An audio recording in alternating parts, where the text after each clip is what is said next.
días, amigos y colegas. Bienvenido a Divulger, podcast de divulgación en geriatría y cardiología geriátrica.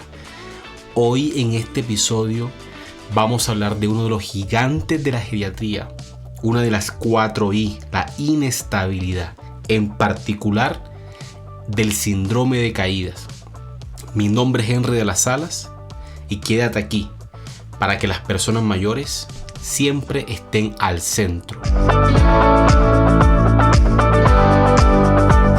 Muchas veces nos hemos enfocado en que se cayó la persona y cuál es la consecuencia, no en qué produjo la caída. Hoy quiero que te quede claro y que entendamos un poco más del origen de la caída, entendiendo que la caída en general no es una enfermedad en sí misma, sino que es la expresión, la forma en que se muestran muchas entidades, muchas enfermedades, muchas patologías que pueden ser agudas, que están comenzando ahora, o que pueden venir de mucho tiempo y que afectan claramente a la persona mayor, que sumado a unos cambios que se producen en el envejecimiento se hace más frecuente.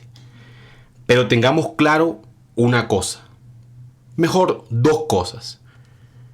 Caerse no es normal. Y lo segundo es que definamos qué es una caída. Una caída es un evento en donde se pierde la estabilidad de la posición postural y el centro de gravedad se va a desplazar, se va a mover hacia un nivel inferior al que tenía. Y ese es generalmente el suelo. No hay una previa pérdida del conocimiento y tampoco hay pérdida del tono postural.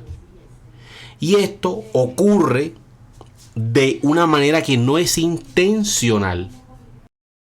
¿Por qué nosotros los geriatras nos enfocamos tanto en las caídas?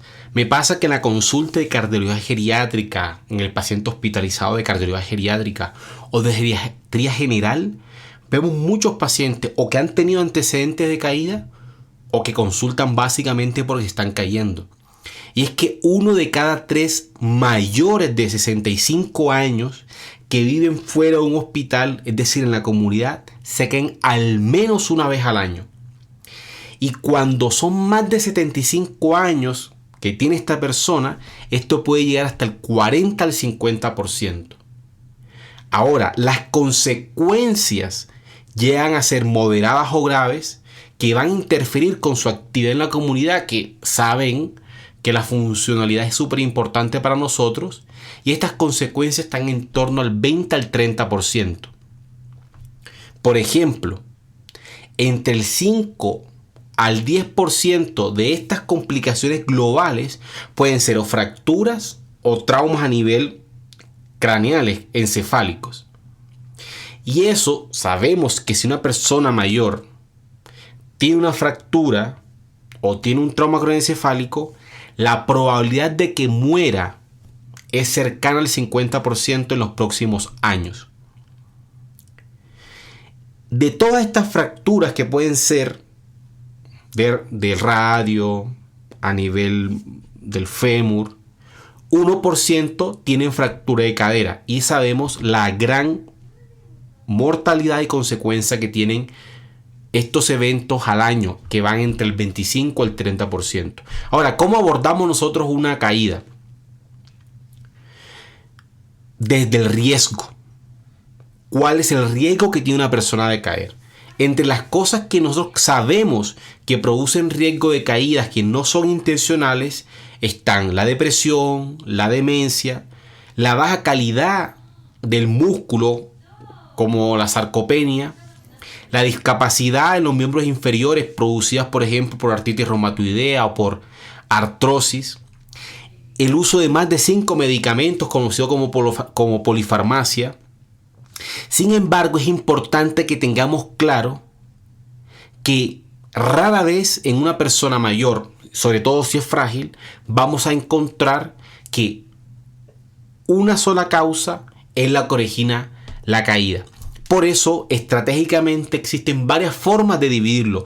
Yo te voy a traer 2 maneras en las cuales a mí me parecen las más útiles. Una es dividirla entre los factores que sean intrínsecos, es decir, de la persona, o extrínseco, que es del ambiente, y otro abordaje que vamos a ver. En este momento, los factores intrínsecos que son relacionados con la persona y su enfermedad son los que van a actuar alterando la estabilidad. Y esto lo vamos a entender como esa capacidad para mantener el control de la postura, que no se vaya hacia un lado, es decir, que podamos mantener el centro de gravedad dentro de la base donde está la sustentación para que no se caiga. Ahora, ¿por qué es importante esta forma de hacerlo? Porque nos permite no solamente identificar el factor de riesgo, sino que también modificarlo. Los principales factores de riesgo es la edad y haberse caído previamente para tener un nuevo evento de caída. Otro de los factores es la marcha, es decir, esa cualidad, mecanismo que tenemos los seres humanos desde la evolución, cuando éramos simios, ahora que estamos como humanos, caminamos en dos piernas, ¿cierto? Esa capacidad tienen fenómenos que son fenómenos de planificación a nivel central, integración y ejecución.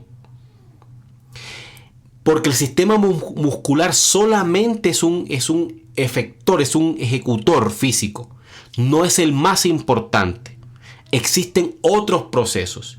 ¿Y por qué es importante? Porque hasta el 35% de los mayores de 75 años tienen algún problema de la marcha. Y tiende a ser el factor de riesgo que más podemos modificar, o el más potente para modificar. Y es por eso que escuchas o has escuchado en capítulos anteriores de este podcast que la velocidad de la marcha, es decir, la velocidad que dura una persona en metros por segundo, se determina o se usa para ver el riesgo de caída. La alteración de la velocidad de la marcha es un trastorno de la marcha.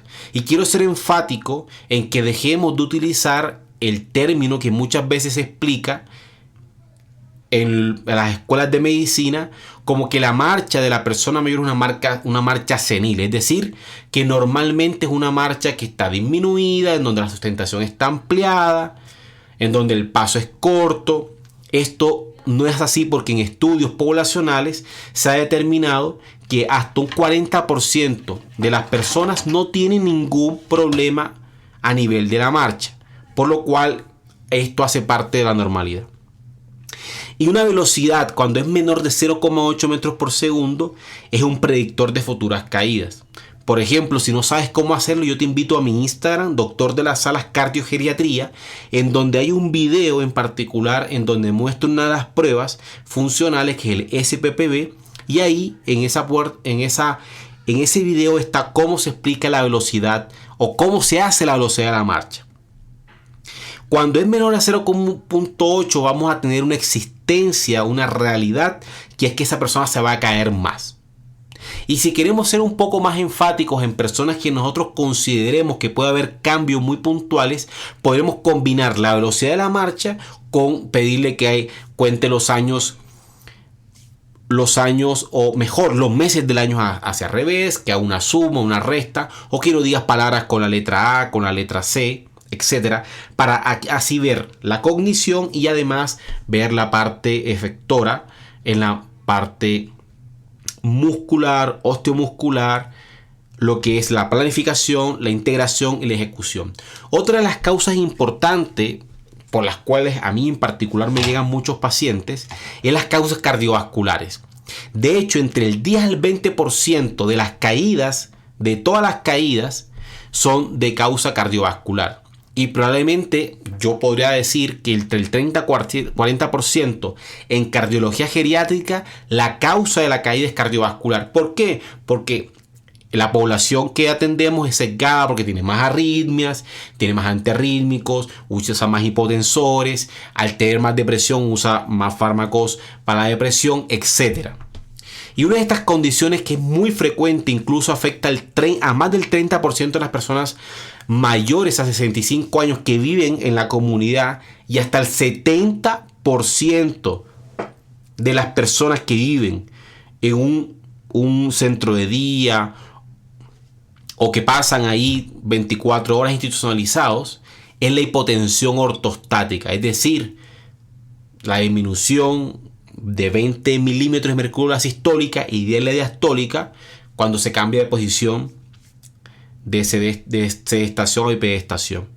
Y es que se ha demostrado de que cuando una persona tiene hipotensión ortostática, su riesgo de caer aumenta hasta 2,5 veces en comparación con otras personas que no tienen esta condición. Y es por eso que el entrenamiento en cómo levantarse, el uso de buena hidratación, a veces sal, modificar los medicamentos o medidas compresivas ayudan realmente a esta condición.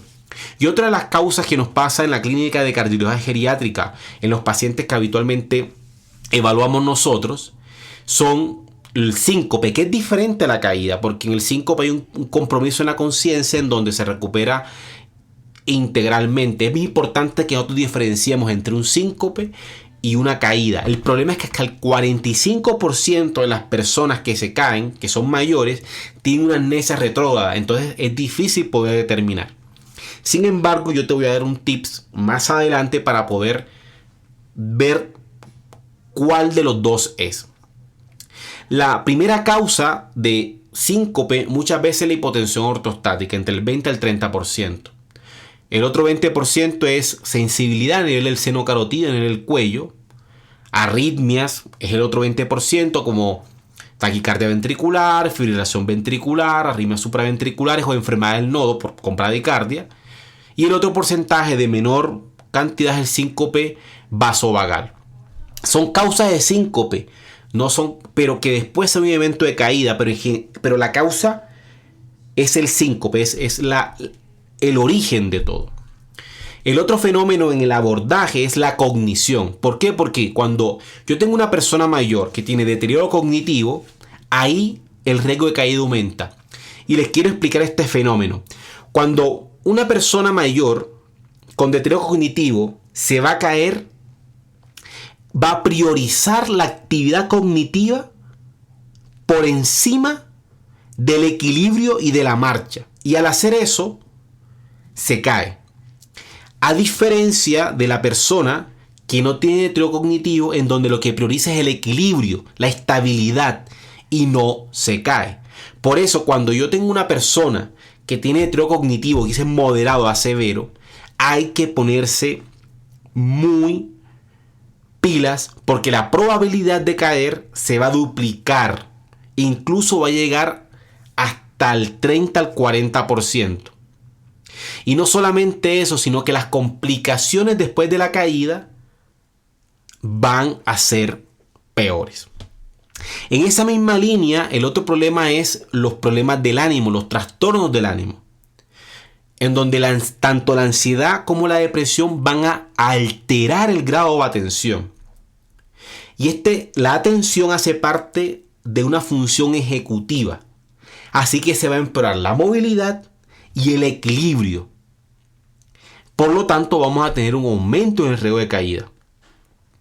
Otro de los fenómenos de las causas de los factores intrínsecos son los medicamentos. En particular, no solamente el número, es decir, más de 5 medicamentos, que es lo que sabemos que se llama polifarmacia, sino también el tipo de medicamento.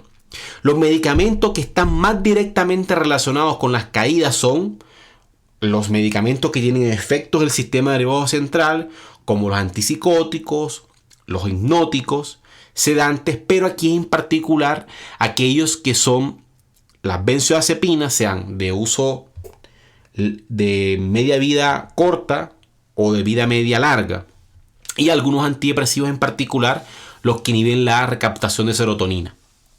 Otros son los diuréticos y los beta bloqueantes, claramente porque son hipotensores, o los bloqueadores de canales de calcio, y en particular los antiarrítmicos. Pero ¿cuáles antiarrítmicos? En particular los que son tipo 3, la amiodarona, y algunos tipo 1 como la propafenona. Sin embargo, otro que está muy implicado por los efectos que tiene a nivel del nodo auriculoventricular es la digoxina. Otros medicamentos que también producen aumento en el riesgo de caída por la somnolencia que pueden producir y por la disminución